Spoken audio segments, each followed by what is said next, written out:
Un voilier de type jonque chinoise, considéré comme un trésor à restaurer, fera l'objet d'une série web et Nathalie, le public pourra le visiter. Oui. Oui, Julie, entre autres du 25 au 27 juillet. Alors, la Toison d'Or, c'est un voilier iconique qui a navigué sur le fleuve Saint-Laurent pendant une vingtaine d'années, qui a été entreposé à sec pendant 8 ans.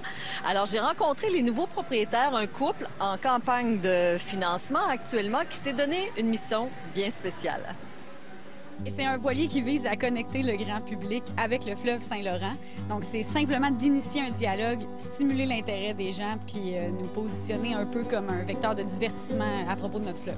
Et ce bateau-là, en fait, il sillonnait le fleuve Saint-Laurent pendant des années. Il a sillonné le lac Champlain aussi. Il était bien connu des utilisateurs du fleuve.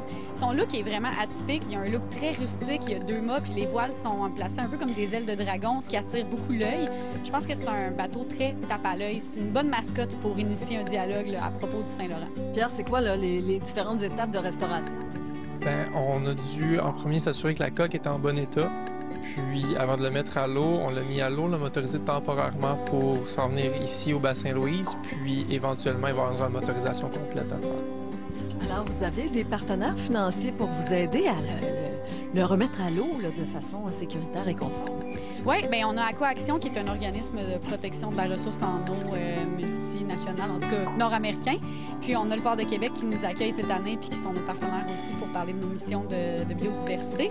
Mais le meilleur partenaire qu'on a, c'est le public, naturellement. Puis c'est leur intérêt qui va nous nourrir et qui va faire que ce projet grandit. Le public va pouvoir embarquer à bord de la Toison d'Or le 25, 26, 27 juillet, 1, 2, 3 août et à la fête maritime du Port de Québec. Donc, c'est tous des moments où on va pouvoir échanger avec eux, ils vont pouvoir nous visiter l'intérieur, nous poser des questions, puis connecter avec le projet. Restez là.